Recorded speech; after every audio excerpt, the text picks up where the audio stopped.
Graça e paz do Senhor Jesus, amém? Tem alguém feliz aqui nessa noite?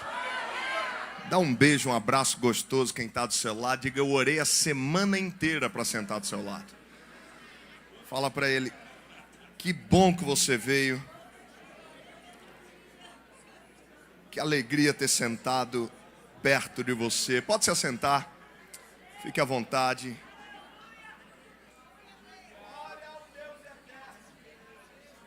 Glória a Jesus. Existem lugares que a gente vai, outros Deus nos leva.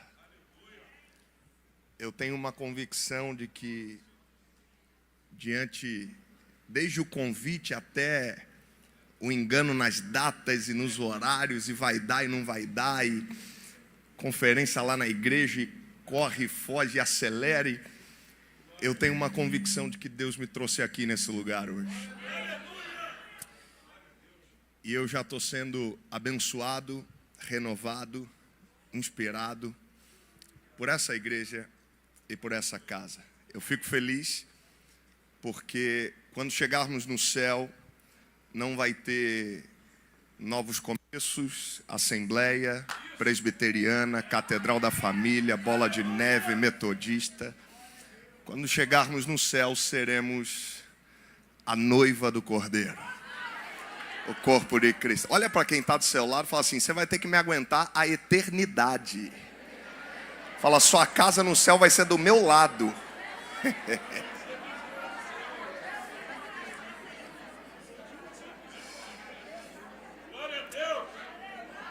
Tem alguém com fome e sede da palavra de Deus aqui nessa noite? Não, vamos lá, irmão, vou te dar mais uma chance. Tem alguém com fome, tem alguém que quer ouvir Deus falar aqui nessa noite? Abra sua Bíblia comigo em Marcos, capítulo 4, versículo 35. Marcos, capítulo 4, versículo 35. Quem achou, diga amém. Quem não achou, diga misericórdia. Quem está esperando para ler no telão, grita aleluia. Ok, entendi. Enquanto você vai abrindo e se localizando, deixa eu falar algumas coisas bem rapidinhos, mas muito importantes. Pastor Marcelo, obrigado pelo carinho, obrigado pelo convite, obrigado pela confiança do púlpito. Eu não sei porquê, mas desde que entrei e te vi, parece que eu já te conheço há mais tempo. É alguma conexão do céu. Obrigado de verdade pelo privilégio de estar aqui hoje, de poder servir a Jesus junto com vocês. Que Deus abençoe cada vez mais essa linda igreja. Parabéns pela visão, parabéns pela excelência. A excelência glorifica a Deus e atrai as pessoas. Eu oro para que o Senhor continue renovando as suas forças. Eu oro para que você não seja guiado pela opinião e nem pelos comentários, porque nem todos que estão à sua volta entendem aquilo que Deus mandou você fazer. Alguns questionam, alguns duvidam, alguns tentam até te fazer mudar de ideia. Mas eu oro para que o Espírito de Deus continue gerando convicção no seu coração, clareza do seu chamado, para que Deus aumente a sua visão, para que Deus possa expandir o seu ministério. E eu declaro e profetizo no poder e autoridade que há no nome de Jesus. Essa conferência ela não foi só para a igreja. Deus preparou esses dias de conferência para você. Deus preparou esses dias de conferência para a sua casa, para o seu ministério, porque nesses dias você está recebendo óleo fresco e unção nova.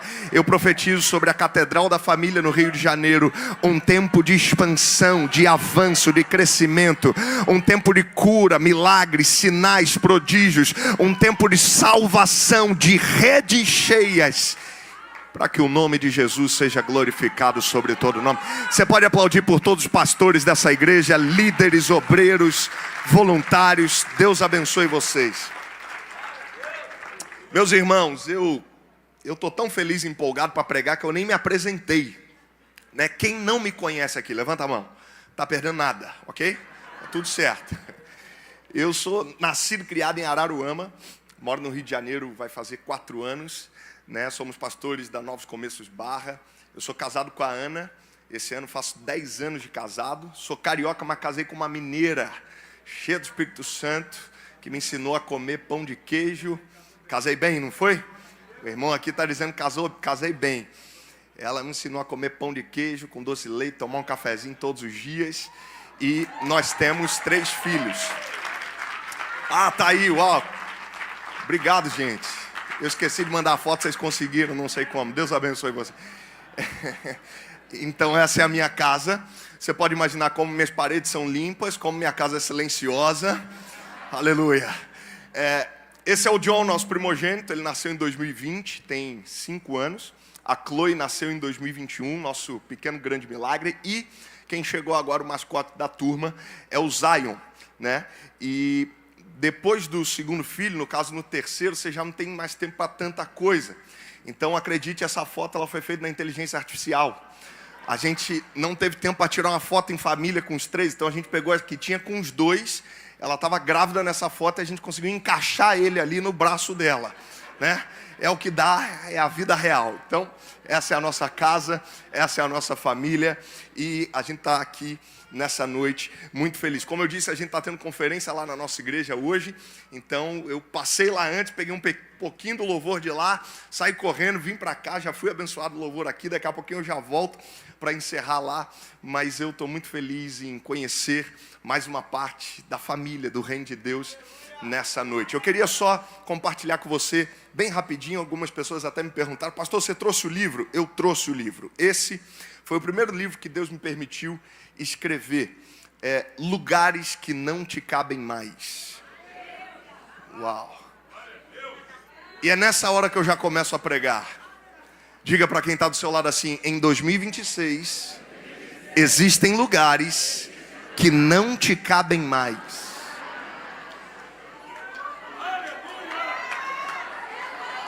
Escuta aqui, ó.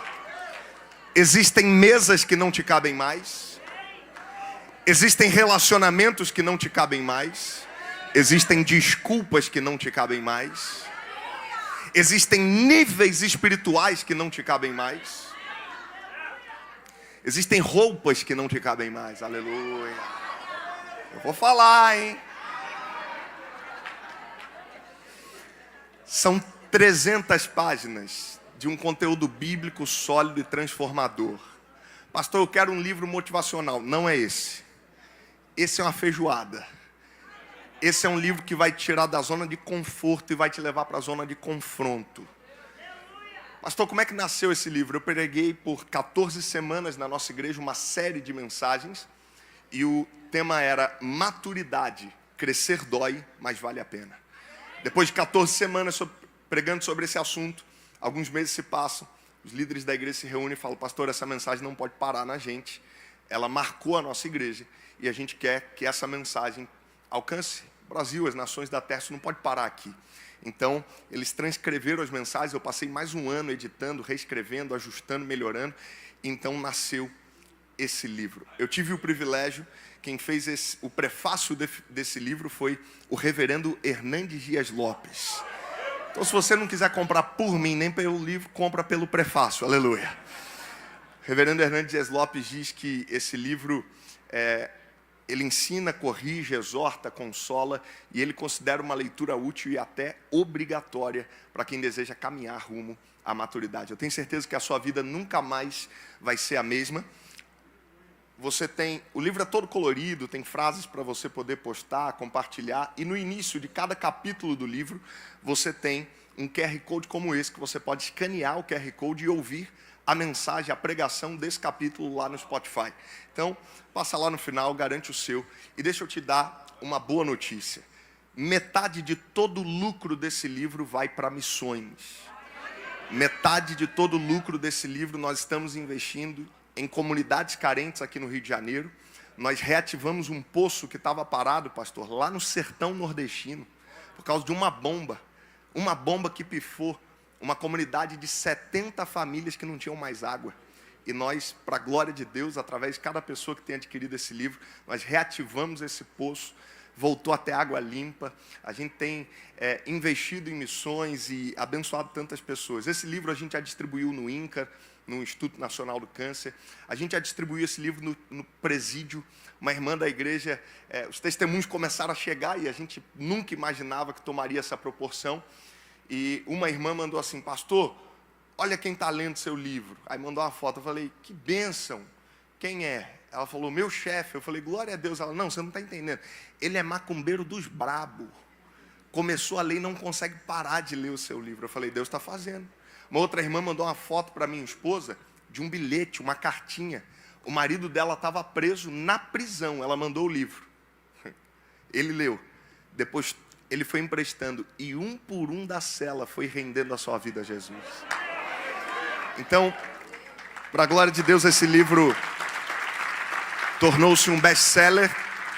No ano passado, ele tornou-se um best-seller, mais de 15 mil exemplares, e só Deus pode fazer isso. Tem abençoado muitas pessoas, eu tenho certeza que vai te abençoar também. E, em último lugar, esse aqui é o nosso mais novo lançamento. Eu e a minha esposa escrevemos um devocional, 15 dias de transformação. Para a glória de Deus, praticamente todos os dias nós recebemos, testemunhos desse devocional. A gente lançou agora em dezembro, e eu vou ler para você bem rapidinho só os capítulos desse livro, ok? Cada dia de transformação, ó. Começa assim: o poder das escolhas, rompendo com desânimo, a hora é agora, rejeite a rejeição, eu conto, e ela também, nossa história de paternidade, ambos fomos abandonados pelos nossos pais. Desligue o piloto automático, meu passado não me condena, elimine as distrações, medo, eu não te escuto mais, o perigo da mornidão espiritual, as marcas da excelência, vivendo pela fé, tirando o pino da granada. Primeiro você começa, depois Deus melhora, controle suas emoções e bem-vindo ao novo de Deus. Então, prepara o seu coração. Pastor, quanto que é o livro? Está mais barato do que lá na igreja, tá? Você não conta para os irmãos lá da minha igreja que eu estou vendendo mais barato aqui não, tá? Mas eu tenho 3 filhos, então a gente está aceitando permuta, troca por lenço umedecido, lata de leite Nan, ninho, ok? Esse aqui é para o pastor Marcelo, meu amigo. Que Deus te abençoe. Graças a Deus. Vamos ao que interessa, Marcos 4,35. Está no telão aí? Foi? Eu sei que você já conhece essa história. Essa passagem talvez seja uma das passagens mais conhecidas da Bíblia. Até quem não é crente conhece da história de Jesus passando pela tempestade com os discípulos. Mas eu quero que você enxergue esse texto hoje a partir de uma nova ótica. Eu sei que você já ouviu dezenas de pregações sobre esse texto, você já viu frases no Instagram, letra de música inclusive, mas eu quero que você deixe o Espírito de Deus falar com você hoje através dessa palavra nos detalhes. Quem está comigo, diga amém. Amém. Marcos 4,35 diz assim a palavra de Deus: e naquele dia, sendo já tarde, disse-lhes: passemos para o outro lado. Pode seguir. E despedindo a multidão, levaram-no consigo, assim como estava no barco, e havia também com ele outros pequenos barcos. E se levantou uma grande tempestade de vento. As ondas batiam no barco, de modo que já se enchia. Ele estava na parte de trás do barco, dormindo sobre uma almofada. E eles o acordaram, dizendo-lhe: mestre, não te preocupa, não te importa que pereçamos? E ele levantou-se, repreendeu o vento e disse ao mar: paz. O que ele disse? Paz. Aquieta-te. E o vento cessou, e houve grande calmaria. Aleluia. E ele disse-lhes: por que sois temerosos? Ainda não tendes fé? 41 e último. E eles temeram muito e diziam uns aos outros: que espécie de homem é esse? Quem é esse que até o vento e o mar lhe obedecem? Feche os seus olhos, coloque a mão sobre o seu coração. Espírito Santo, nós queremos, e mais do que isso, precisamos nessa noite ouvir a sua voz. Perdoa os nossos pecados, fraquezas e falhas. Tem misericórdia de nós, Senhor. Obrigado porque nesse dia nós reconhecemos que a vida é feita de escolhas. E alguns escolheram hoje a Sapucaí, o bloquinho, a promiscuidade, a bebida, a farra, a prostituição, as drogas. Mas existe um povo reunido no Rio de Janeiro, declarando para terra, céu e inferno escutarem: nós escolhemos a tua presença, nós escolhemos a tua casa, e mais vale um dia aqui do que 1000 em qualquer outro lugar. No nome de Jesus eu oro que ninguém saia por aquelas portas do mesmo jeito que entrou. Pai, em nome de Jesus, nós repreendemos agora todo sono, cansaço, preguiça, toda frieza, distração, incredulidade, todo espírito contrário ao Espírito de Jesus. Nós damos uma ordem que todos os demônios batam em retirada agora, em nome de Jesus, e declaramos: Espírito Santo, fica à vontade nesse lugar e continua fazendo mais uma vez aquilo que só o Senhor pode fazer. Porque essa já é a melhor noite de terça-feira das nossas vidas. Essa é uma noite de cura, essa é uma noite de milagres, essa é uma noite de vida, essa é uma noite de salvação e de novos começos, para a glória do nome poderoso de Jesus. Será que você pode dar um glória a Deus e aplaudir a Jesus no seu lugar? Aleluia.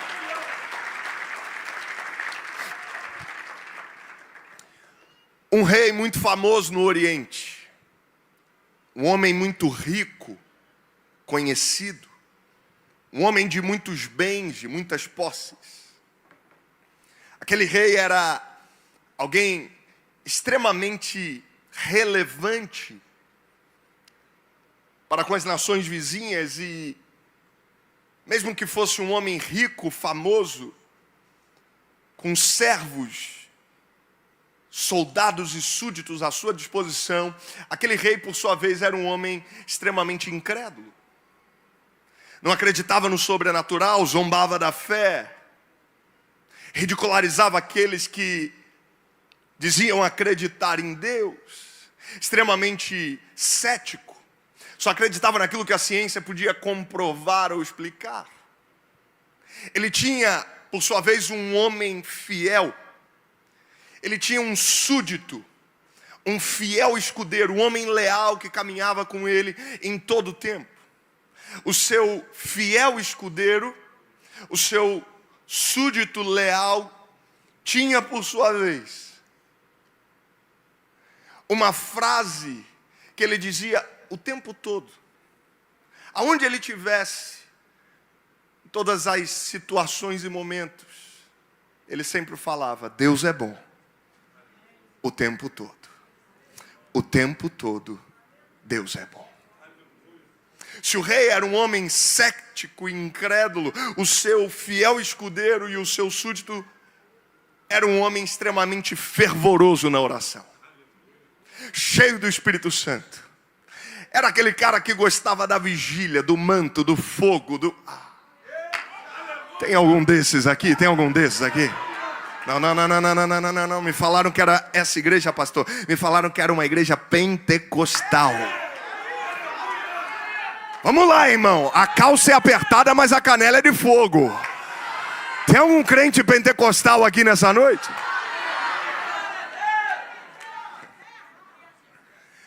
Aquele fiel escudeiro falava isso o tempo inteiro. Independente do que estivesse acontecendo, independente dos resultados, independente da estação que ele estivesse vivendo, ele sempre falava: Deus é bom o tempo todo. O tempo todo Deus é bom. Ele falava isso 24 horas por dia, 7 dias por semana, com dinheiro, sem dinheiro, com saúde, doente, fazendo chuva, fazendo sol, independente das circunstâncias, independente do que estivesse acontecendo, ele sempre falava: Deus é bom o tempo todo. O tempo todo Deus é bom. O rei tinha um hobby, ele era apaixonado por caça. Certo dia, então, ele pega a sua espingarda, chama o seu fiel escudeiro entra por dentro da floresta, se esconde atrás de uma árvore, coloca a sua espingarda no ombro, ajeita a mira e espera pela caça. Silêncio total e absoluto. Quando de repente ele é surpreendido. Não dá tempo de reagir. O animal selvagem é mais forte e mais rápido do que ele. Uma onça o ataca, pastor. A arma cai para um lado, o dedo cai para o outro e ele começa a sangrar. Ele está agora no meio de uma floresta.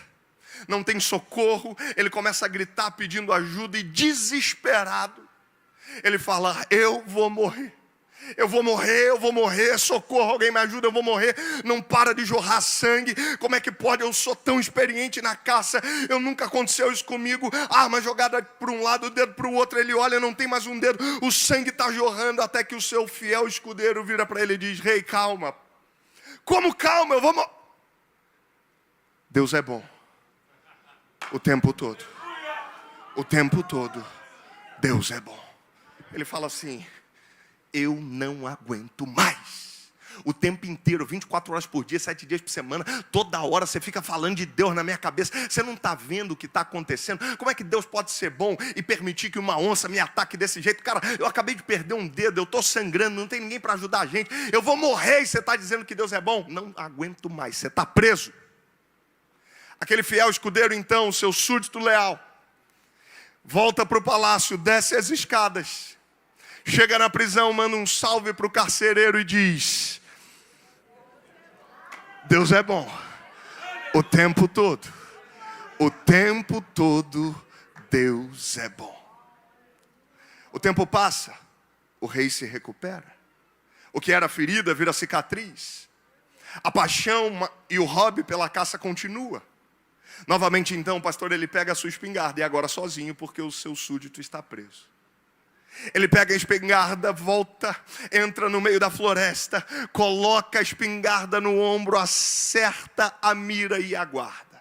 Silêncio absoluto. E ele diz, agora vai dar certo.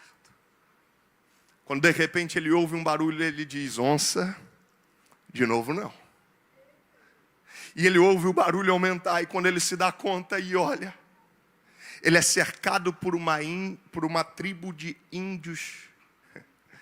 E ele não é só preso por uma tribo de índios, agora ele é preso por uma tribo de índios canibais.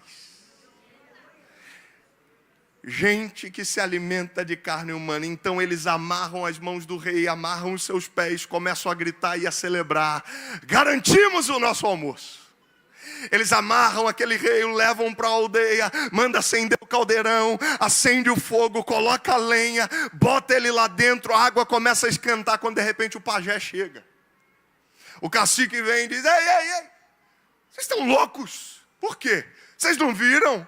O quê? Olha para a mão dele. Ele não tem um dedo, porque embora fosse uma tribo de índios canibais, não eram...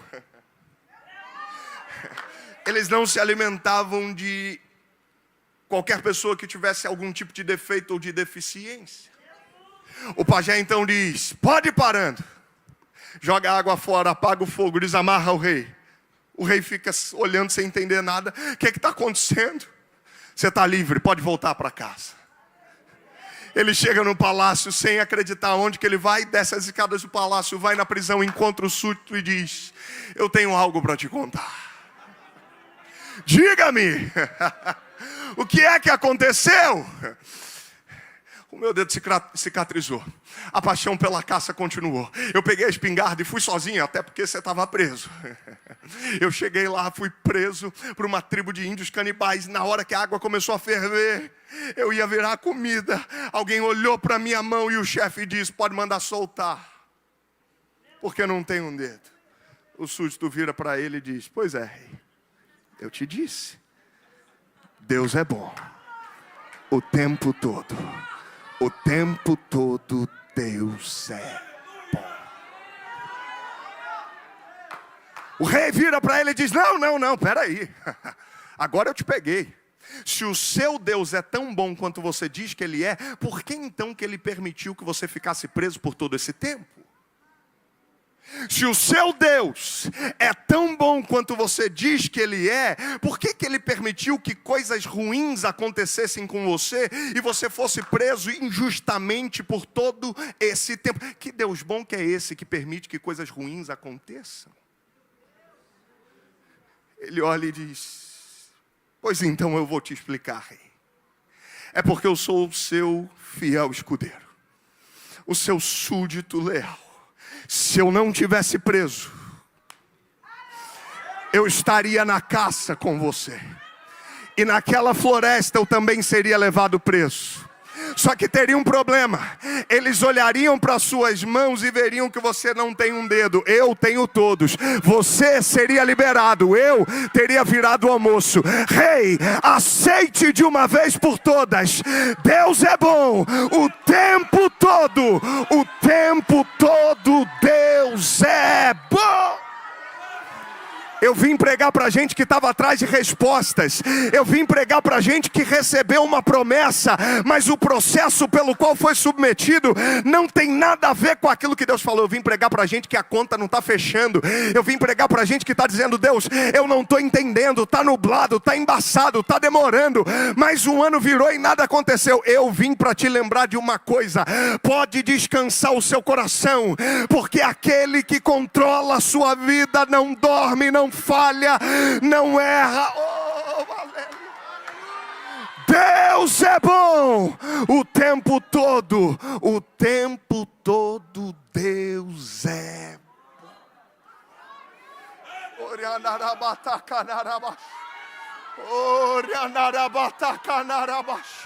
Diga para quem está do seu lado: Deus faz hoje, a gente só entende amanhã.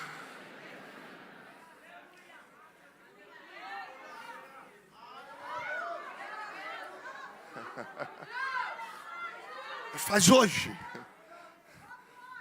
a gente só vai entender amanhã.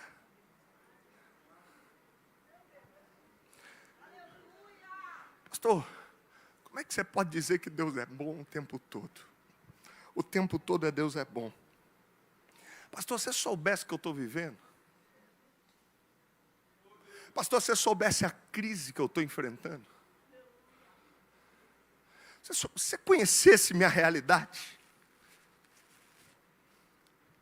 só tem um jeito de falar, crer e viver, com a convicção de que Deus é bom o tempo todo Deus é bom. Quantos jeitos? Não, você não pegou. Vamos lá.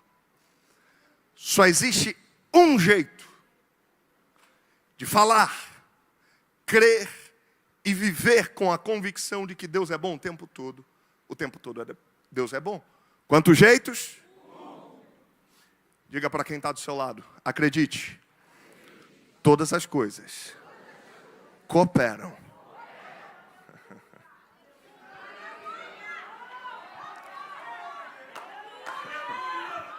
Todas as coisas.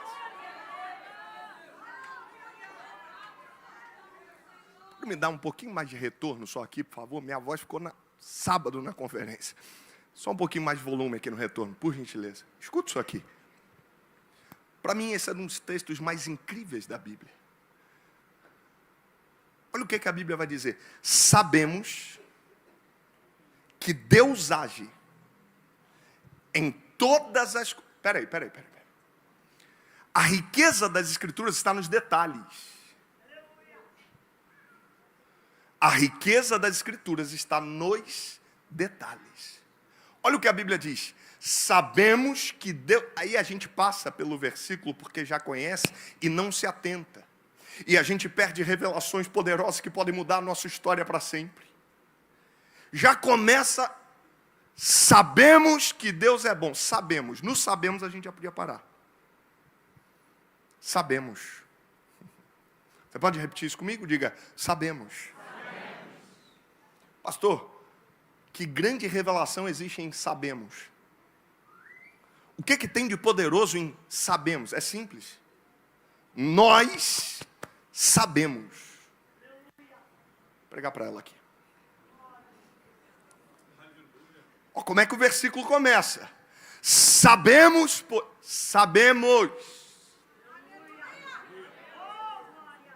sabemos. Pastor, não estou entendendo. Eles não sabem, mas nós sabemos. O texto não diz sentimos. Aqui.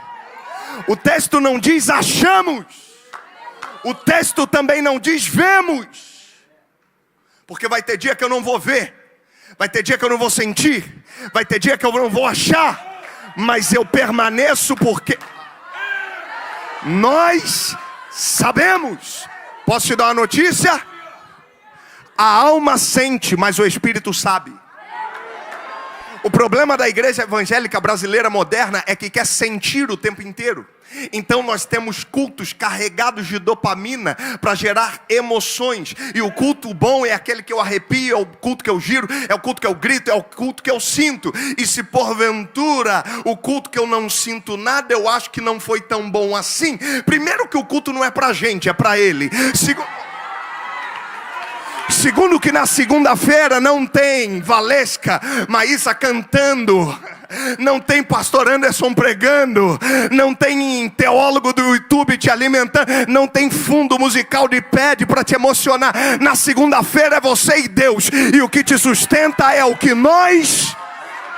A conferência vai acabar, mas nós não vivemos de acampamento em acampamento. Nós não vivemos de conferência em conferência, de mover em mover. O que nos sustenta é a palavra do alto.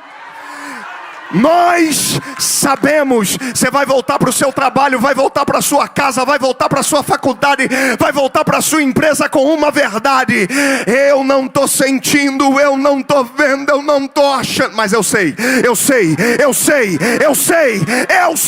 que o meu Redentor vive.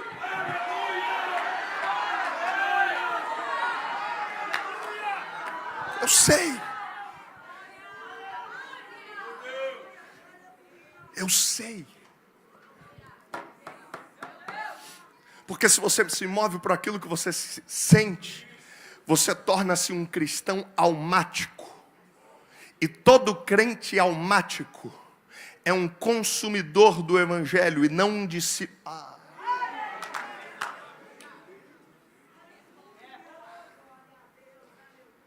Mas quando você é guiado pelo Espírito... Pastor, não estou entendendo. Você já viu uma mulher grávida? Você não consegue enxergar nada. Eu lembro quando a gente descobriu a primeira e eu acho que a terceira gravidez que deu positivo. Eu falei, não acredito. É sério. Compra um teste, compra 2 testes e faz 3 testes. E pede mais testes no iFood e não é possível. Essa marca não é boa. Eu vou lá pegar mais. O primeiro de alegria, o terceiro... também de alegria, mas até que a gente foi na médica e de repente tudo,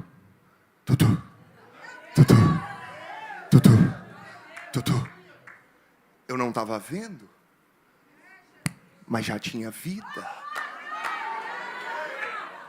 Você pode lançar uma semente sobre a terra, ela vai ser sufocada, amassada, torna-se invisível, parece que não tem nada acontecendo, mas quando você menos espera, um raminho começa a brotar, começa a crescer, começa a ganhar estatura, começa a ganhar força.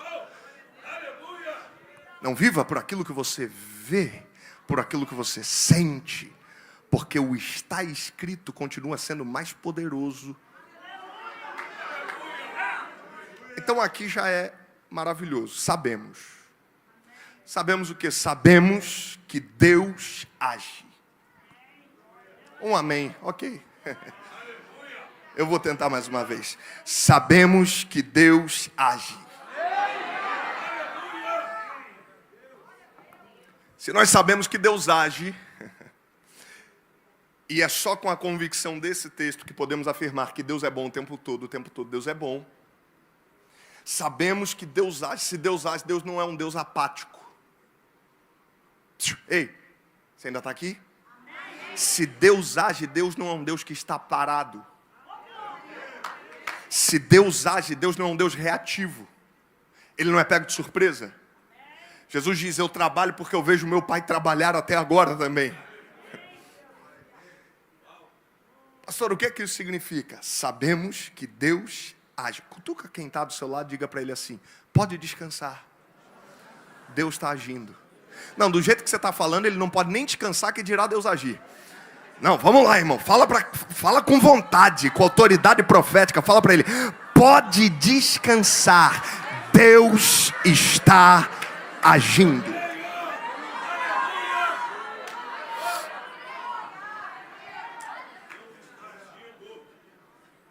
Eu já volto para a tempestade, não esqueci dela, calma. Sabemos que Deus age. E aqui é que eu sou apaixonado, porque o texto podia dizer assim, ó, sabemos que Deus age em algumas coisas. Sabemos que Deus age em muitas coisas. Mas a minha Bíblia diz, sabemos que Deus age em todas as coisas. 2026 é o ano que Deus vai agir no casamento, vai agir nas emoções, vai agir na sua vida financeira, vai agir na sua saúde, vai agir no seu ministério, vai agir na sua vida espiritual, vai agir na sua vizinhança, vai agir dentro da sua casa, vai agir nos seus filhos, filhas, vai agir nos seus netos. É o ano que Deus vai agir em todas as áreas da sua vida. Eu queria alguém para crer nessa palavra. 2025 não vai ter desequilíbrio. 2025 será um ano de plenitude. Todas as... Sabemos que Deus age em todas as coisas para o bem. Cara, isso é libertador. Pastor, por quê? A religião fez a gente acreditar durante muito tempo. Quem é Deus para a religião? Um velho barbudo sentado no trono com cajado na mão, esperando a gente cair, errar, vacilar, para ele vir nos castigar e nos punir, sim ou não? Aí olha o que a Bíblia diz. Primeiro, se Deus é por nós, quem será contra nós? Deus age em todas, sabemos, pois, que Deus age em todas as coisas para o bem. O que é que isso significa, pastor? Deus não está contra você. Você não está jogando contra Deus. Você ainda não entendeu. Deus está no seu time. Deus está do seu lado. E agindo Deus, quem impede? Posso te contar um segredo? Durante muito tempo, a religião nos aprisionou de tal forma que a gente se relaciona com Deus, como diz a letra do último louvor, cheio de formalidades e religiosidades, escute isso, e a gente acredita que tem que fazer alguma coisa aqui na terra para atrair a atenção, o favor, a graça de Deus, e a gente acha que vai conseguir convencer Deus de nos abençoar. Então a gente pensa, se eu ofertar um pouco mais, se eu servir um pouco mais. Não, pastor, agora que eu estou me envolvendo, agora que eu estou servindo, agora que eu estou dizimando, agora que eu estou ofertando, agora que eu estou fazendo, agora... Deus deseja te abençoar mais do que você mesmo deseja ser abençoado. Não, você não pegou. Eu vou repetir, Deus, o próprio Deus, deseja te abençoar mais do que você mesmo deseja ser abençoado. Alguns anos atrás eu fui chamado para pregar nos Estados Unidos, em Boston. Uma igreja convidou eu e a Ana. E aí foi interessante porque pai, quando viaja sem filho, só pensa neles. É um negócio terrível. E lá a gente conheceu uma loja chamada Family Dollar, onde tudo, absolutamente tudo, custa $1.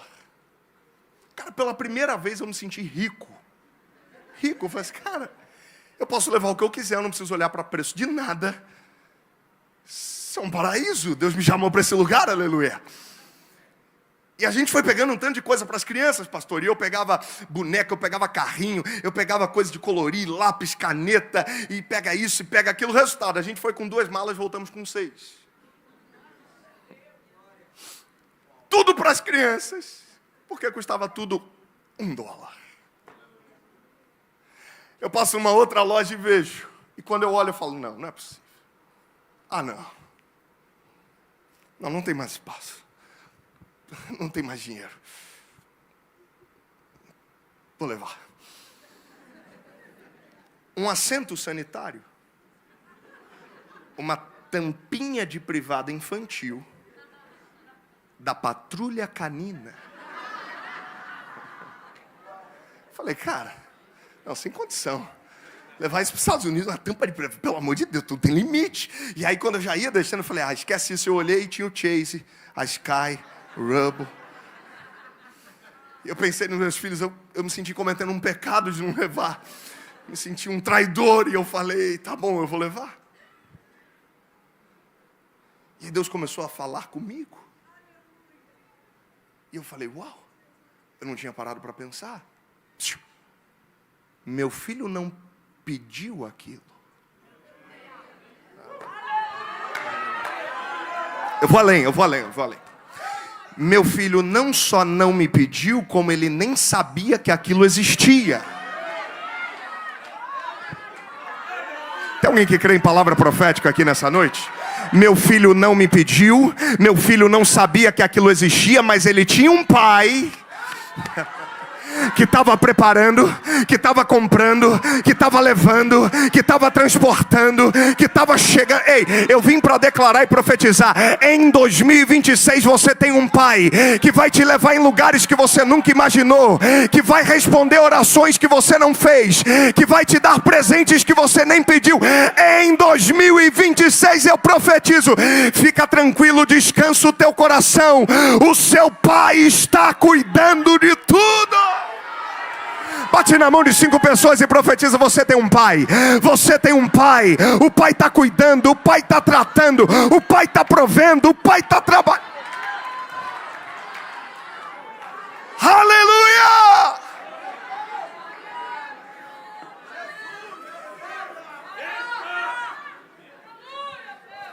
Então eu entendi. Meu filho não pediu, não sabia nem que aquilo existia. Mas ele tem um pai que deseja abençoá-lo, agraciá-lo, presenteá-lo e entregar mais do que ele mesmo até deseja receber. Aí Jesus vai dizer assim: se vocês, sendo maus, sabem dar boas coisas aos seus, que dirá o Pai Celestial?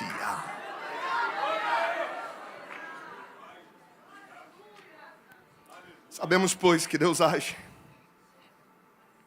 em todas as coisas para o bem.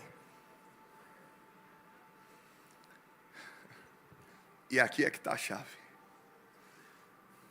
Não é para o bem dos evangélicos. Não é para o bem daqueles que têm carteirinha de membro. Não é para o bem daqueles que postam versículo no Instagram.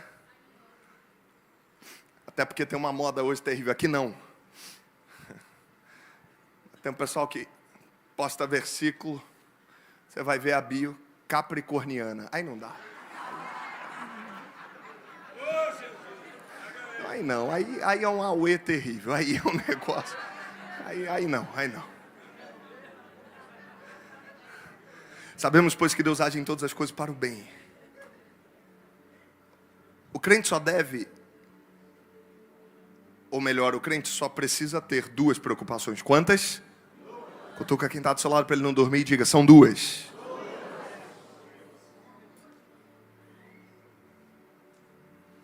Segunda-feira, amar a Deus e viver de acordo com o seu propósito. Terça, amar a Deus e viver de acordo com o seu propósito. Quarta, amar a Deus e viver. Quinta, sexta.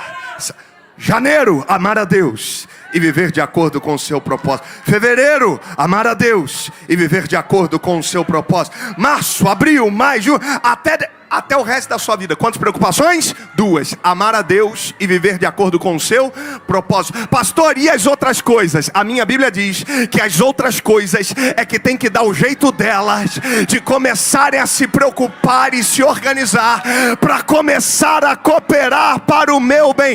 Deus está dizendo para alguém: se em 2026 você colocar o meu reino em primeiro lugar e buscar a minha presença acima de todas as coisas, eu boto para correr atrás de você. Oh meu Deus, eu queria alguém para crer nisso. Eu queria alguém para receber essa palavra. Tudo aquilo que você correu atrás nos últimos anos, Deus está dizendo: deixa eu ir na frente, busca o meu reino, coloque a minha presença em primeiro lugar. Deus está dizendo: eu vou botar para te alcançar, eu vou fazer chegar até você. Vai. Onde estão aqueles que amam a Deus? Onde estão aqueles que vivem de acordo com o seu propósito?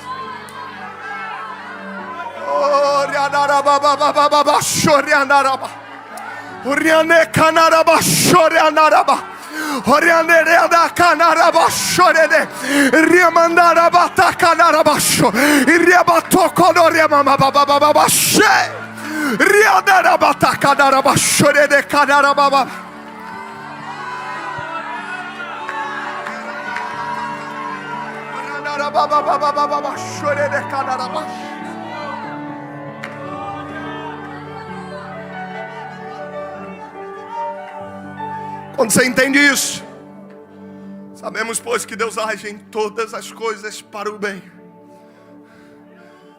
Aqueles que o amam, que foram chamados de acordo com o seu... Escute isso. Sabe o que começa a acontecer? O que está acontecendo agora? O seu coração começa a ser invadido por uma paz que excede todo entendimento. Você sabe o que Jesus grita, libera e decreta para aquele mar? Paz.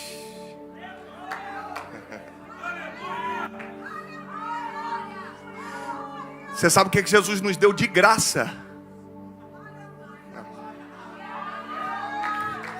Isaías 26:3. Tu guardarás em perfeita paz aquele cujo propósito está firme, porque em ti confia.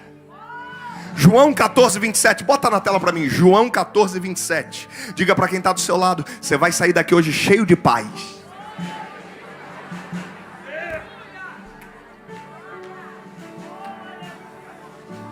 Deixo-vos a paz, a minha paz eu vos dou. Primeiro, Jesus está dizendo o que Ele está entregando, o que Ele está deixando, e o que Ele está deixando é paz. Jesus está dizendo: eu não estou vendendo, eu não estou negociando, eu não estou barganhando, eu estou... É de graça, é presente. Só que agora Jesus vai qualificar. Ei, Jesus vai adjetivar essa paz. E Ele diz: a minha paz eu vos dou, não a dou como o mundo a dá.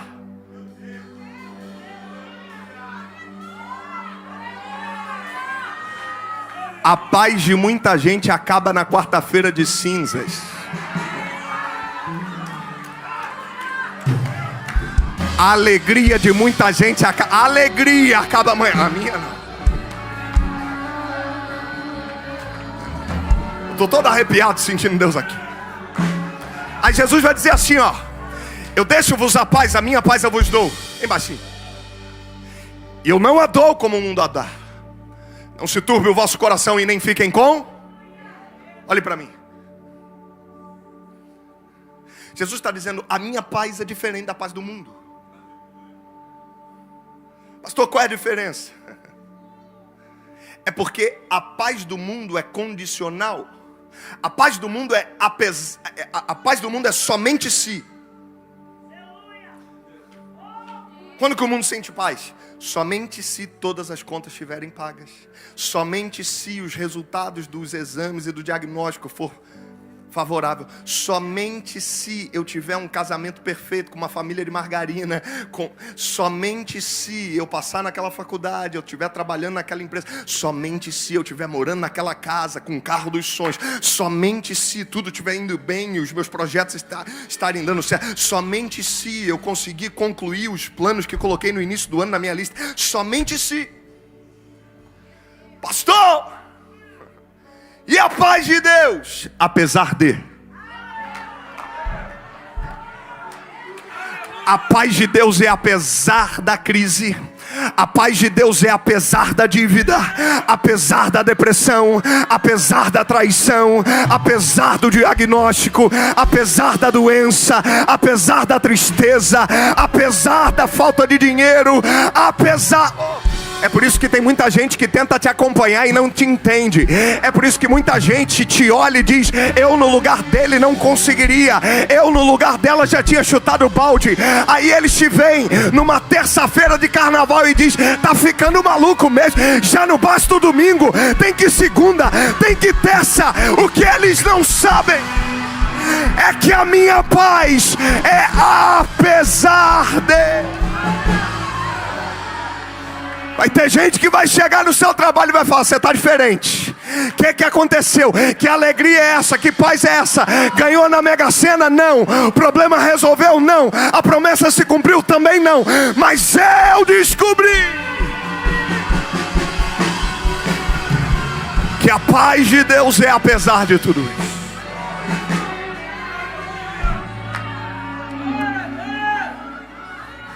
Olhe para mim. Você sabe o que o mundo mais precisa hoje? Paz.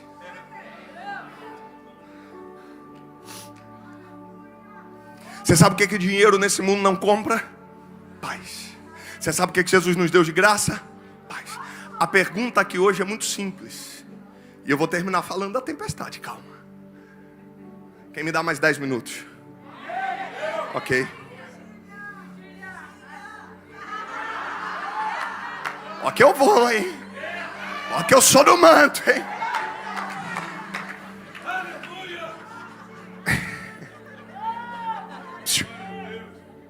A pergunta nessa noite é simples, profética, porém poderosa. Quanto vale a sua paz?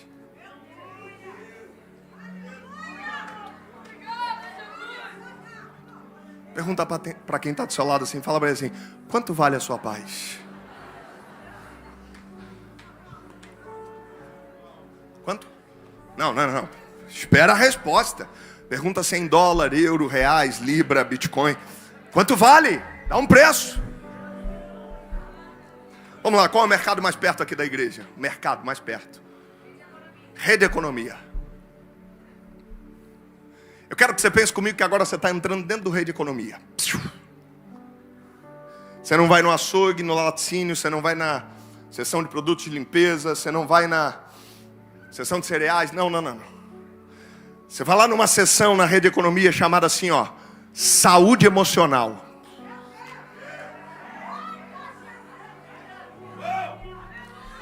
E na seção da saúde emocional tem uma prateleira. E a prateleira é a prateleira da paz. E a sua paz está lá. Pergunta: quanto que ela vale? Ei, precisa ter quanto para levá-la embora? Não. Pastor, por que você está dizendo isso? O nosso problema, sabe qual é? A gente sai de um culto, uma vigília, uma conferência como essa, pastor, cheio de fé, cheio de convicção e cheio de paz. A gente começa a semana com o valor da paz lá em cima. Os dias se passam, as notícias chegam, os problemas acontecem, as circunstâncias batem na porta, os ventos sopram, e a gente começa. Sabe qual é o nosso problema? É que a gente coloca a nossa paz em promoção toda semana. Tem gente que está aqui, mas está colocando sua paz em liquidação, em Black Friday. Qualquer probleminha com 2, 5 reais no bolso está levando sua paz embora. Mas eu vim como profeta de Deus só para te dizer o seguinte: problemas baratos não podem comprar uma paz que custa caro. Sabe o que Jesus me trouxe aqui hoje para te dizer? Em 2026, o que eu tenho para você é muito grande. Estou sentindo Jesus aqui. Mas escute o que eu vou te dizer hoje, guarde isso. Você nunca estará pronto para viver coisas grandes em Deus enquanto negociar sua paz com coisas pequenas.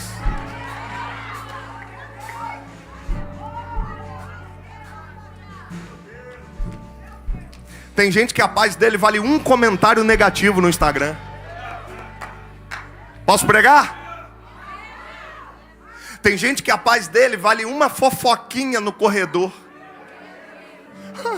Vou desanimar. Ai, pastor, vou desistir. Ai, não vou acabar com minha vida. Ai, não aguento mais, vou sair da igreja. Tem gente que a paz dele vale uma mensagem. Preciso conversar com você. Pronto, acabou. Pode falar, não, só pessoalmente. Acabou. A paz foi embora. Conhece alguém assim? Está sentado do seu lado aí hoje? Ok, tá, baixa. Não, sem exposição. Tem gente que a paz dele vale uma fechada no trânsito. Ou eu prego para mim nessa noite. Fala comigo, Jesus, e não deixe que a minha esposa esteja assistindo, aleluia. Ele sai do culto cheio da glória, dirigindo, toma uma fechada, ele dá uma semi-endemoniada. Ele... Pronto, já foi a paz. Deus está dizendo para alguém aqui hoje: eu estou te forjando porque você não pode parar por qualquer coisa. Eu estou te amadurecendo porque o que tenho para ti é grande, não é pequeno. Eu estou criando em você estrutura. Deus está dizendo para alguém: eu vou te levar num lugar. Paz não é sentimento, paz é lugar. Paz, Deus está dizendo: eu vou te levar num lugar onde os seus ouvidos serão blindados, onde a sua mente será guardada, onde o seu coração estará em mim.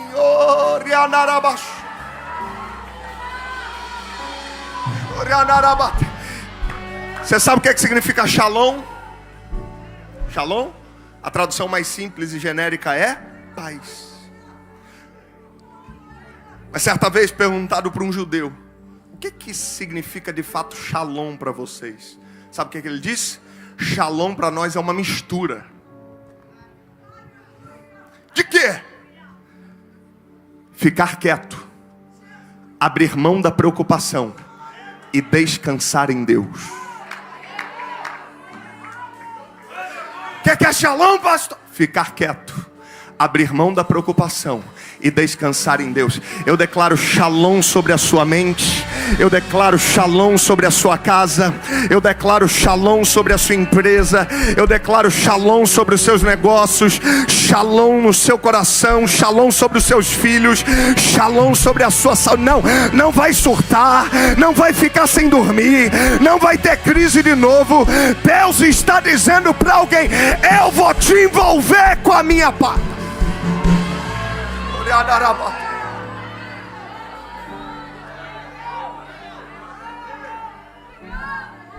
Oh, aleluia.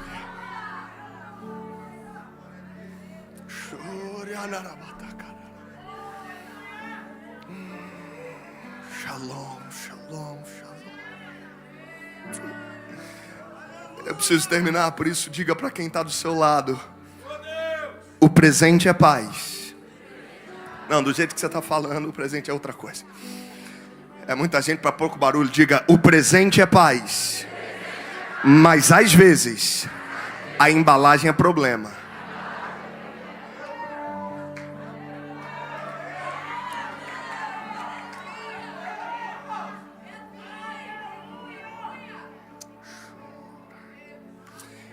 Eu sei que o texto de Jesus com os discípulos na tempestade você já conhece, já ouviu falar, já leu, já viu gente pregando. Permita-me, por gentileza, olhar com você para esse texto numa outra ótica. Como, pastor? De trás para frente. Como, pastor? Repete comigo. De trás para frente.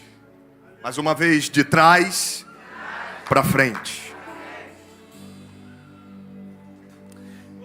Existem coisas que Deus faz na nossa vida que Ele faz de trás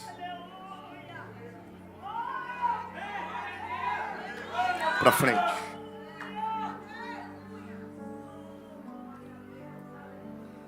Deus não conhece passado, presente e futuro, porque Ele é eterno. Ele não foi criado, Ele é o Criador. Ele não está preso ao tempo, Ele é Senhor da história. Tem coisa que Deus faz de trás para frente. Pastor, de onde você tirou isso? Da Bíblia. Se não fosse assim, por que Deus então chamou Abraão pai de multidões antes da dona Sara engravidar? Vamos lá, irmão. Não seria muito mais óbvio, lógico, coerente esperar a dona Sara engravidar para virar para o seu Abraão e dizer assim: Abraão, a parada é o seguinte, vai ser pai de multidões. Mas não. 25 anos antes Isaac nascer, Deus olha e diz: conta as estrelas do céu, não consigo. Conta as areias do mar, também não. Pois é, Abraão, assim será a sua descendência, pai de multidões. Você sabe qual que é o nome disso? Promessa. Sabe o que significa promessa? Um convite de Deus para você enxergar o futuro. Por que Deus não esperou José chegar no Egito para dar para ele um sonho de governo? Por que Deus não esperou Davi sentar no trono para mandar Samuel ungir a sua cabeça com óleo? Por que Jesus disse que Pedro seria pescador de homens antes de Pentecostes, antes de tê-lo negado, antes de andar sobre as águas? Por que quando as suas mãos ainda estão fedendo a peixe, com as mãos na rede da pesca, Jesus vira e diz: você será pescador de homens? Por que Deus faz antes, pastor? Por que Deus não espera? Ah, é a semana de Davi assumir o trono. Ok, vou mandar lá ungir. Não, anos antes. Porque quando Deus faz isso, Deus está liberando uma palavra, Deus está fazendo uma promessa, Deus está fazendo um convite.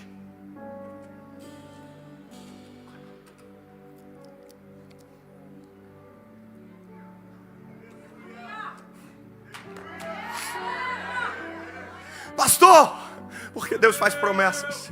Porque Deus te pega no hoje e te chama para enxergar lá na frente. Pastor, por quê? Porque Deus está dizendo: eu quero que você enxergue o futuro que eu já construí, porque eu quero que você se enxergue como eu já te enxergo.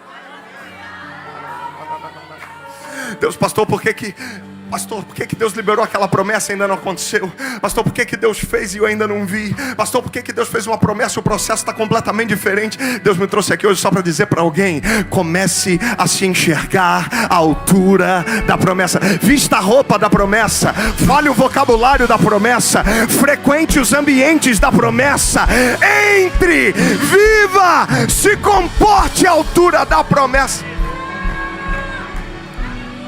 Pastor, por quê? Posso te dar uma notícia? Quando Deus liberou uma palavra, Ele não saiu e fez uma reunião no céu com os anjos, dizendo: gente, vem cá, Miguel, Gabriel, Arcanjo, Serafim, Querubim, vem cá. Deu ruim. Agora tem que dar um jeito. Não, porque eu fiz uma promessa, agora eu não sei o que eu vou fazer. Porque quando Deus fala, Deus não opina, Deus não sugere. Quando Deus fala, Deus cria. Porque existe poder criativo na palavra de Deus. Não, você não está comigo. Eu vou repetir. Existe poder criativo na palavra de Deus. Gênesis capítulo 1, versículo 1 diz: no princípio criou Deus os céus e a terra. A terra era sem forma e vazia. Havia trevas sobre a face do abismo, e o Espírito de Deus pairava sobre as águas. Havia trevas, sim ou não? Estava escuro, sim ou não? Mas Deus não fala o que está vendo, Deus fala o que quer ver. Deus não olha e diz que está escuro, porque se o que Deus fala, Deus cria. Se Ele olhasse para a escuridão e falasse que está escuro, ia ficar mais escuro ainda. Então Deus olha para as trevas e diz: haja luz. Pastor, por quê? Porque Deus não fala o que está vendo, Deus fala o que quer ver. Ele traz à existência o que não existe e chama o que ainda não é como se já fosse. Sabe o que a minha Bíblia diz? E disse Deus, haja, e houve. E disse Deus, haja, e houve. E disse Deus, haja. E disse Deus, e disse Deus, e disse Deus. Mas no final do dia, e viu Deus que era bom. Pastor, o que é isso? Se até Deus primeiro disse para depois ver, por que você está esperando primeiro ver para depois começar a falar? Deus me trouxe aqui para dizer para alguém: abre a sua boca e profetiza. Bate na mão de 5 e diga: profetiza, profetiza, profetiza, profetiza. Profetiza sobre o vale de ossos secos. Profetiza sobre o câncer, sobre profetiza sobre a depressão. Profetiza sobre a crise. Profetiza sobre o marido. Profetiza sobre o filho. Abre a boca e profetiza.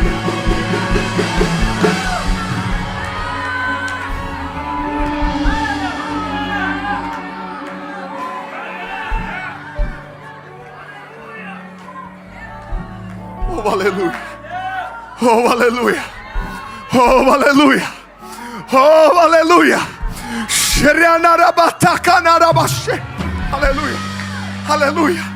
Oh, aleluia. Eu sinto Deus aqui. Eu sinto Deus aqui. Deus aqui. Deus. Escute isso.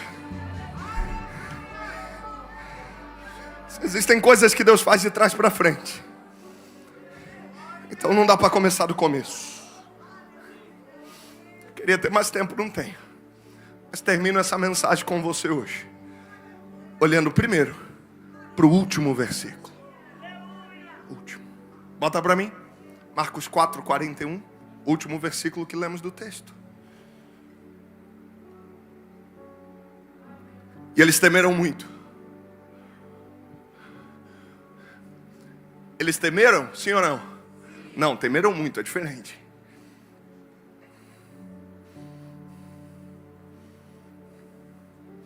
E eles temeram muito. Em outras versões, terrivelmente apavorados. Oh, aleluia. Pergunta: estamos em qual versículo? No 41, que é o último da história. Se é o último versículo da história, a tempestade aqui já acabou, sim ou não? Jesus já acalmou o vento, sim ou não? Jesus já silenciou o mar, sim ou não? Pergunta: se Jesus já acalmou o vento, se Jesus já deu fim à tempestade, se Jesus já silenciou o mar, por que então que eles estão temendo muito? Por que então que eles estão terrivelmente apavorados se a tempestade já acabou? Você crê em palavra profética? Ainda tem espaço para mais? Levanta a sua mão que eu vou profetizar. Você vai ficar mais apavorado. Você vai ficar mais assustado. Você vai ficar mais espantado quando o milagre acontecer do que no dia que ficou quando a tempestade começou. O pavor com o milagre vai ser maior. O espanto com a bênção vai ser maior. A surpresa com você vai olhar e vai dizer: quem é esse? Quem é esse? O pavor agora não é mais o medo da morte. O pavor agora é: quem é esse que eu não conhecia? Senta aí que eu já termino. Vale lembrar que quem está naquele barco não é multidão. Vale lembrar que quem está naquele barco não são seguidores ocasionais.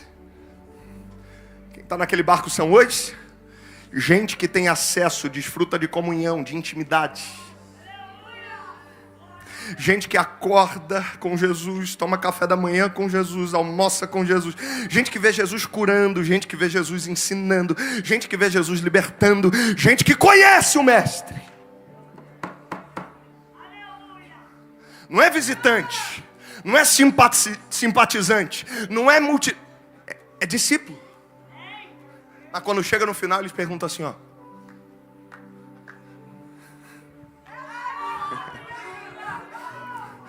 Posso liberar mais uma palavra profética? O final dessa tempestade que você está vivendo vai te dar uma revelação de Cristo que você não tinha antes dela. Você não pegou, vou repetir. No final dessa tempestade que você está vivendo, você terá uma revelação de Cristo que não tinha antes dela. Oh meu Deus, 2026 não termina sem Deus botar um testemunho novo na sua boca. Você vai dizer: quem é esse que até câncer cura? Quem é esse que faz prosperar nos dias mais difíceis? Quem é esse que restaura casamento quebrado? Quem é?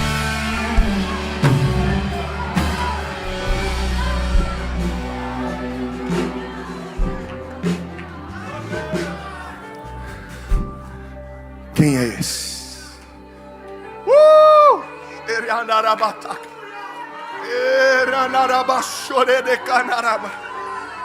Quem é esse? Quem é esse? Quem é esse? Quem é esse? Ele é a água que sai da rocha, Ele é o maná que cai do céu, Ele é a nuvem de glória, Ele é a coluna de fogo, Ele é o alfa e o ômega, o princípio e o fim. Ele é o príncipe da paz, o maravilhoso conselheiro, Deus forte, Pai da eternidade. Ele é a rosa de Saron, a estrela da manhã. Ele é o justo juiz, o advogado fiel.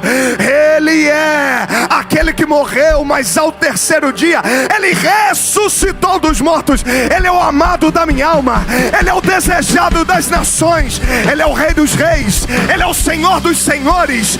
Ele é aquele que virá para buscar a sua igreja, a sua noiva.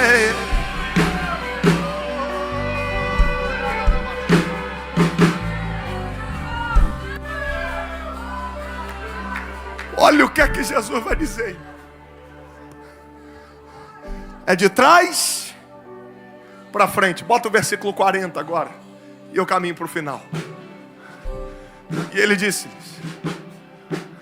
porque sois temerosos, em outras versões, por que vocês estão com medo? Agora isso aqui me pega, irmão. Ainda não tem fé?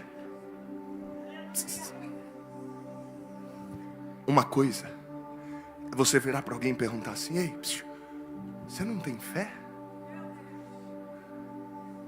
Outra coisa, completamente diferente, é você virar para alguém e perguntar: ainda não tem fé?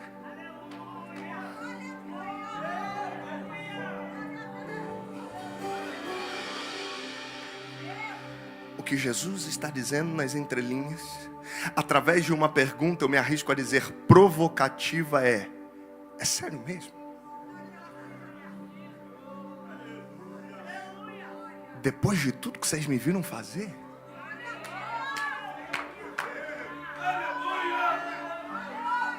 Ainda não tem fé, pastora? Sabe o que Jesus está dizendo?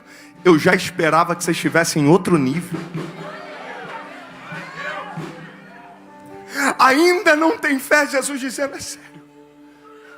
Depois de me ver multiplicar pão, curar enfermo, dar vista ao cego, levantar paralítico, ensinar, pregar, libertar cativo, é sério que depois de tudo que vocês viveram e aprenderam como, vocês estão desesperados e achando que vão morrer por causa de uma tempestadezinha dessa? Ainda não tem fé? Quem sabe Deus não nos reuniu nessa noite só para nos perguntar isso. Ainda não tem fé? Ainda? Depois de todos os livramentos que eu te dei, depois de todos os meses que eu provi, um dia Deus me perguntou: Renan, Por acaso algum dia eu já falei para você estar tão ansioso e preocupado hoje?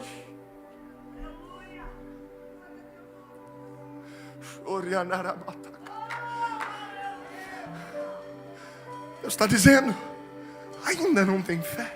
Ei, traz à memória o que dá esperança. Sabe o que Deus está dizendo? Lembra daquele mês que você colocou de um lado da folha o quanto tinha de dinheiro e do outro lado todas as contas que tinha para pagar e a conta não fechava? E até hoje você não sabe explicar como é que foi. Deus estava dizendo, era eu que estava lá. Lembra? Lembra daquele diagnóstico que você recebeu que confundiu os médicos? Era eu que estava lá. Lembra daquela pandemia que você disse, eu vou morrer, eu não vou aguentar, agora já era. Eu que estava lá também, lembra daquele dia que você não queria mais servir porque não tinha ânimo, alegria, fé, e disse, eu não vou para a igreja, mas olha você aqui de novo com camisa de voluntário na minha casa. Eu que fui lá e te levantei.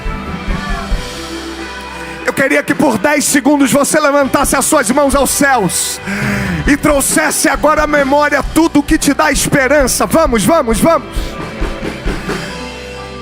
Lembra agora de cada milagre que Deus já fez, de cada promessa que Ele cumpriu, de cada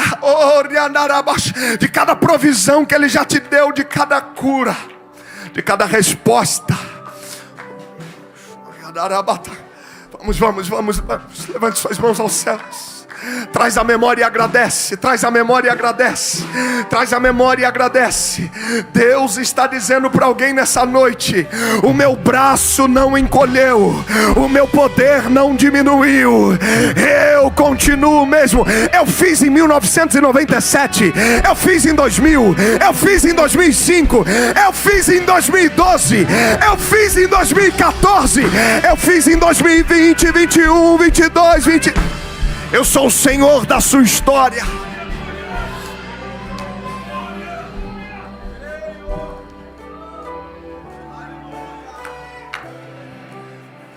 Ah, pastor, mas é porque estão falando que esse ano vai ser um ano difícil, esse ano isso, esse ano aquilo. Eu posso te dar uma notícia? Minha vida não está na mão de Lula, minha vida não está na mão de Bolsonaro, minha vida não está na mão da esquerda, minha vida não está na mão da direita.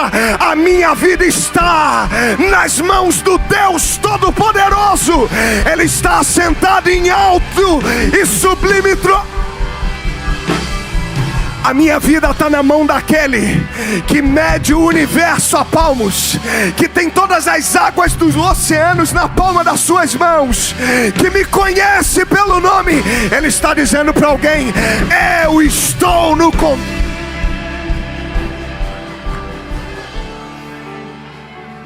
Descansa!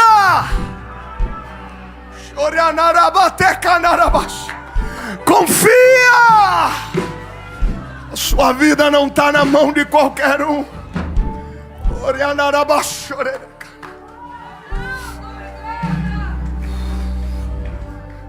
Você sabe o que Jesus vai fazer?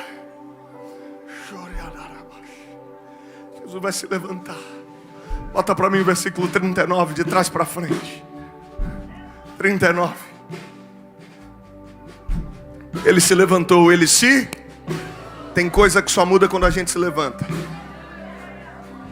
Porque Deus não muda o que a gente tolera. Ei, olhe para mim. Eu sei que você está cansado, já vou terminar. Quem quer que eu termine, diga amém. Gente, fiquei até emocionado com esse silêncio agora. Escute. Jesus se levanta. Jesus repreende aquela tempestade. Olhe para mim, preste atenção. Os discípulos tinham autoridade para repreender aquela tempestade, sim ou não? Sim ou não? E por que não o fizeram? Porque estavam dominados pelo... Jesus tinha autoridade, sim ou não? E por que o fez? Porque ele estava... E só dorme quem está em paz. É a paz interior que te dá legitimidade para fluir em autoridade que você já recebeu e colocar o exterior em ordem. A maior parte dos nossos problemas, sabe qual é? A gente gasta tempo, força, energia e dinheiro tentando acalmar tempestades do lado de fora, vivendo uma do lado de dentro. Mas é a paz interior que te dá legitimidade para colocar a tempestade exterior em ordem. Eu não seria leviano de dizer que as suas tempestades vão acalmar hoje. Não posso te garantir isso, mas eu posso te dar uma certeza. Nessa noite, você só sai daqui ansioso, preocupado e desesperado se você quiser, porque o príncipe da paz está te convidando para um lugar de paz e descanso. E ele está dizendo: antes de acalmar do lado de fora, eu vou acalmar as suas tempestades do lado de dentro. Você sabe por que Jesus teve autoridade e legitimidade para fluir no 39? Porque olha o 38, volta, de trás para frente, 38. Jesus estava na popa, o que ele estava fazendo? Dormindo. Dormir depois que a tempestade acaba, qualquer um dorme.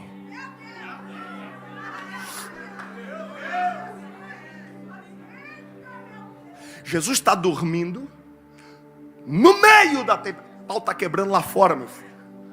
Os caras estão achando que vão morrer, desesperados. Jesus...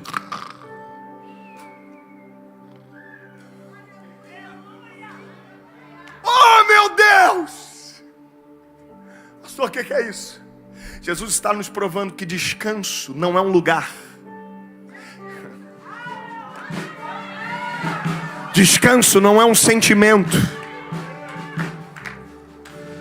Descanso não é o que eu sinto na alma quando tudo dá certo. Descanso é um lugar onde eu entro no Espírito, mesmo quando tudo está dando errado. Descanso é uma pessoa.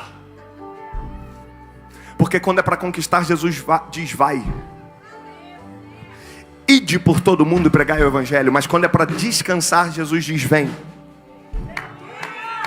Para conquista ele diz vai, porque eu vou à sua frente. Mas para descanso ele diz vinde a mim, todos os que estão cansados e sobrecarregados, porque eu vos aliviarei e darei descanso para a sua alma. Você vai entrar hoje num lugar de descanso tão absurdo e extraordinário. E essa paz vai mudar tanta coisa do lado de dentro, do lado de fora, que você vai terminar 2026 irreconhecível.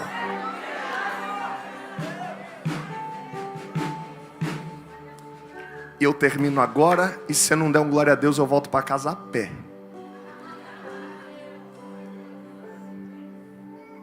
Pastor, me dá um motivo, me dá uma razão. Não, pastor, faz o seguinte, você não sabe o que eu estou vivendo. Pregar aí, maneiro, tá legal, né? Me dá uma garantia que eu posso descansar no meio do caos que eu estou vivendo, que eu posso dormir no meio dessa tempestade, que eu posso ficar em paz mesmo vivendo essa crise. Uma? Ok. De trás para... bota 35, primeiro versículo, e eu termino agora. Naquele dia, ao anoitecer, ele disse aos seus discípulos: vamos.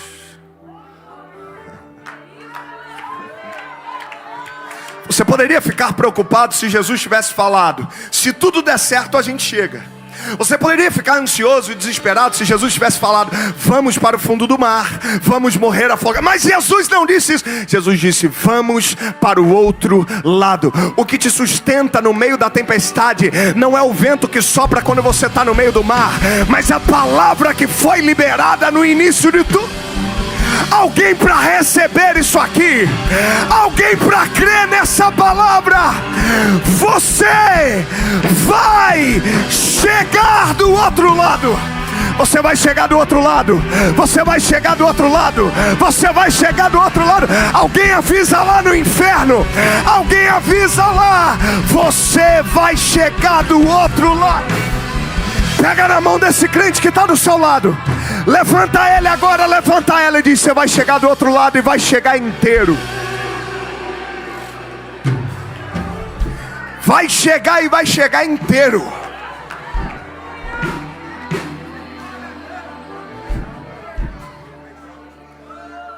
Porque você tem uma palavra.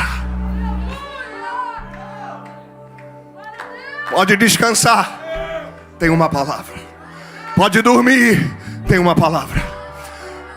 Pode ficar em paz, porque você tem uma.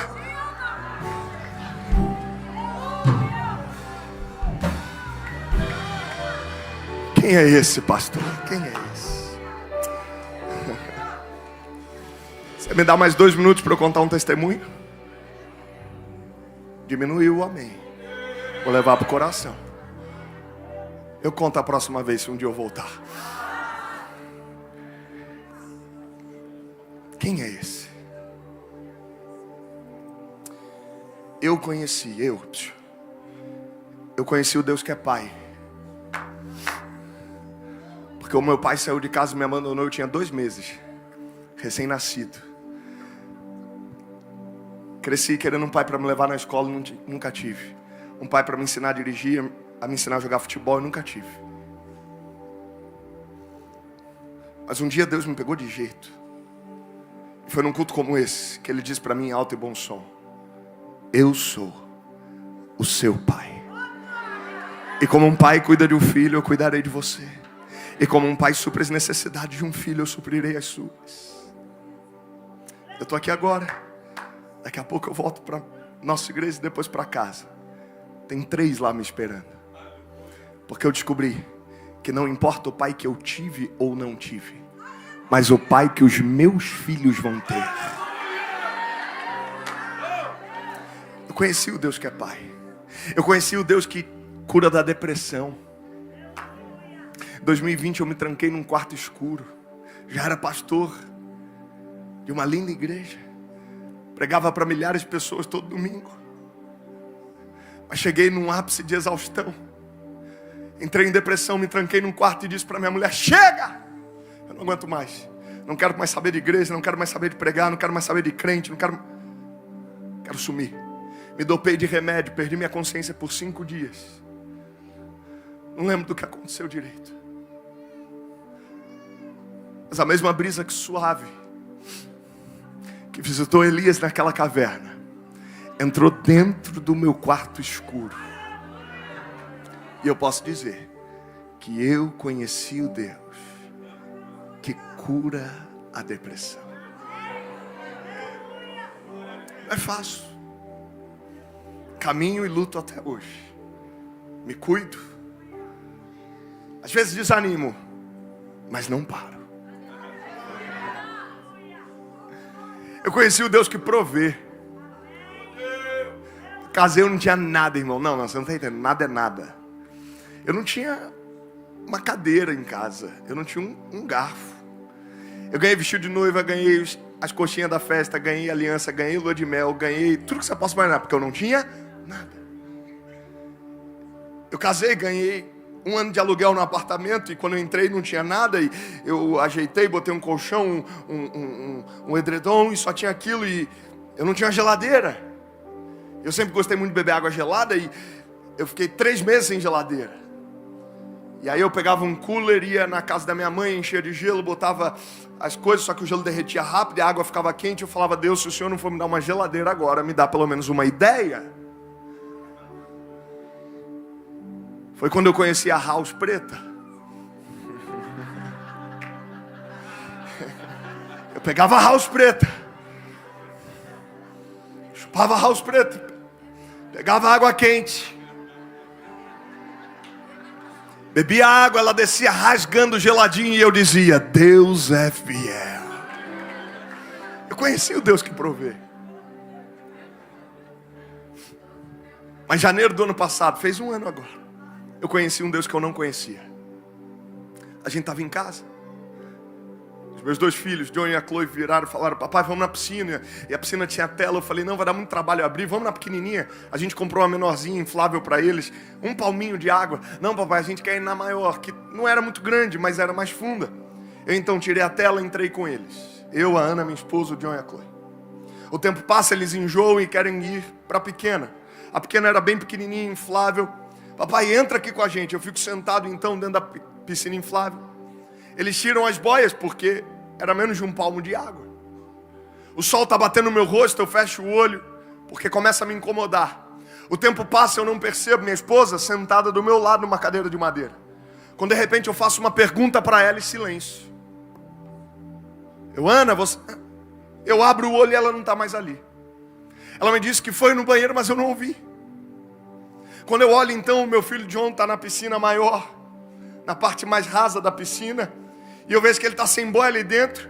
E eu já fico desesperado e levanto brigando com ele, grito e falo: John, você não pode ficar aí.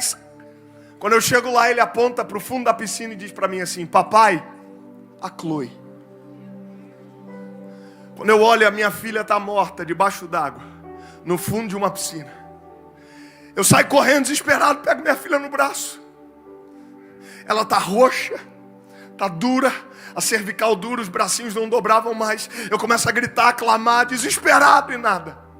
Eu começo a chorar, a bater no rosto dela e nada. Eu começo a pedir nada. Minha esposa desce, tomada por uma paz que excede todo o entendimento, até porque ela não viu a cena dela afogada e morta embaixo d'água. Ela vira e diz, vira ela de barriga para baixo, bate nas costas. Eu começo a bater e nada. Eu começo a gritar, e só quem é pai pode imaginar isso. E a chorar e a clamar e nada.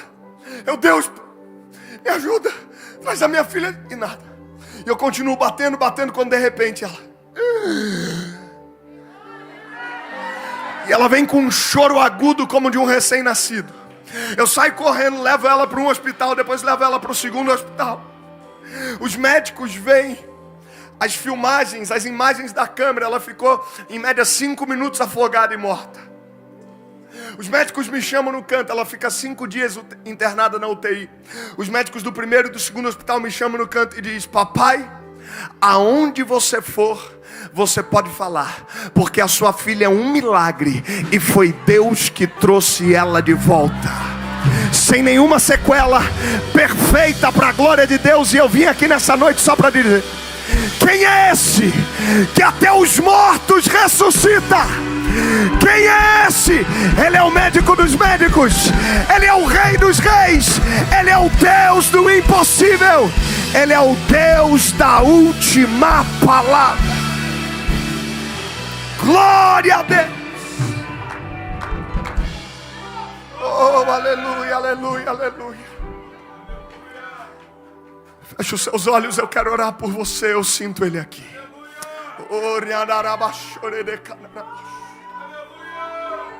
Oh, Espírito Santo. Eu tenho 2 certezas aqui nessa noite. A primeira é de que Jesus está nesse lugar. A segunda é que foi Ele que te trouxe aqui hoje. Chega de dar desculpa. Chega de deixar para depois.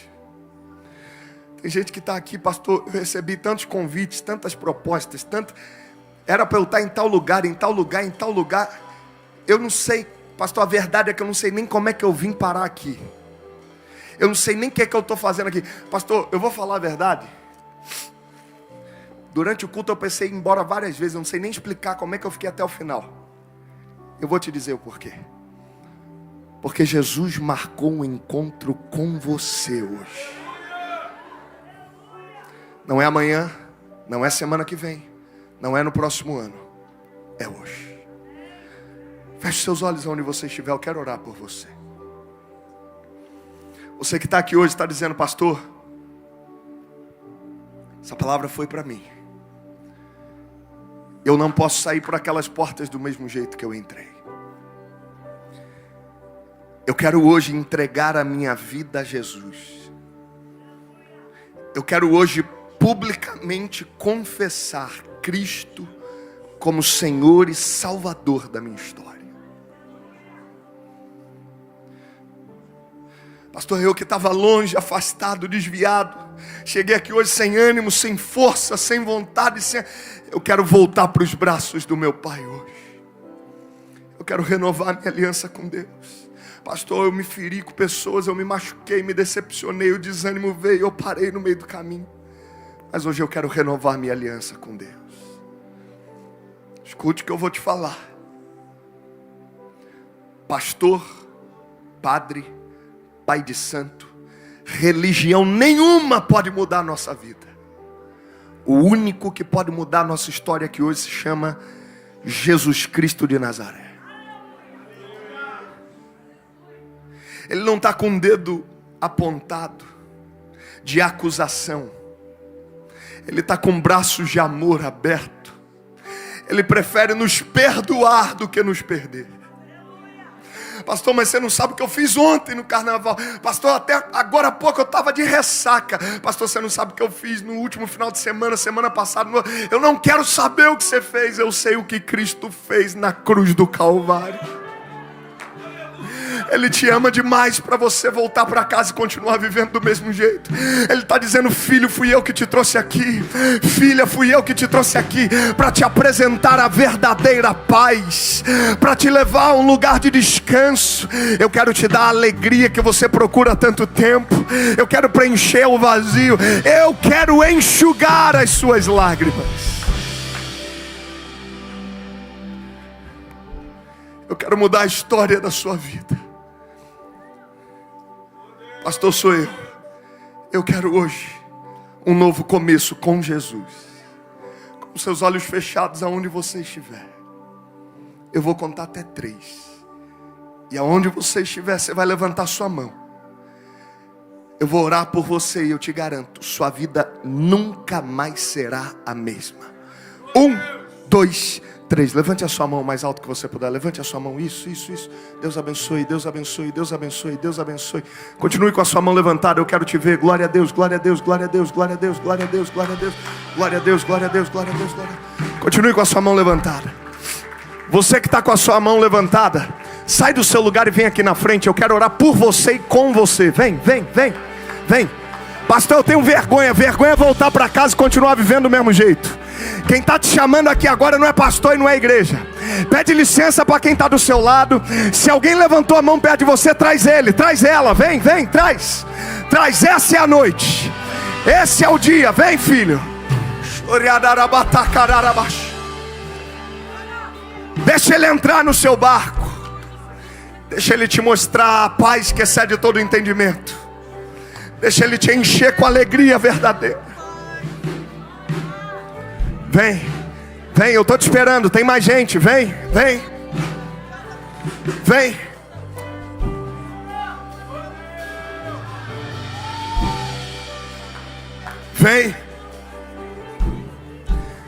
É no meio do carnaval mesmo. É no meio de uma conferência. É para confundir o inferno. Vem. Jesus te chama, vem. Até quando você vai ficar fugindo? Até quando você vai ficar dando desculpa? Vem.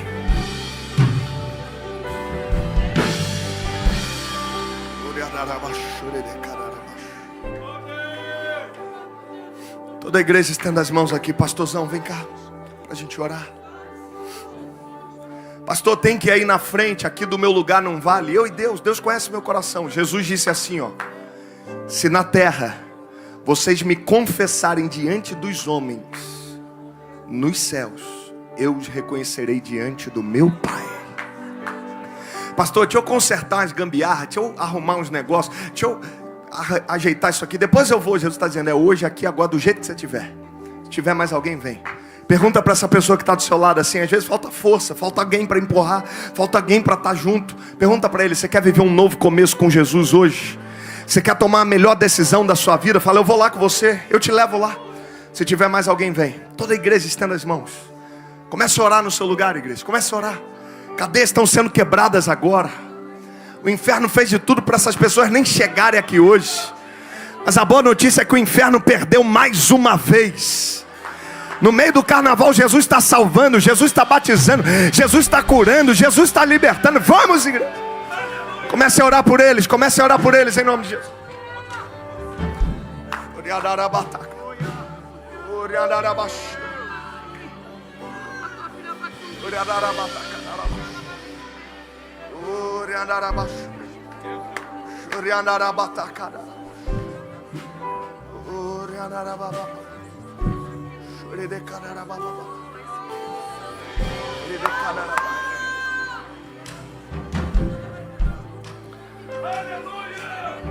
Hoje você vai orar por alguém que talvez você não conheça.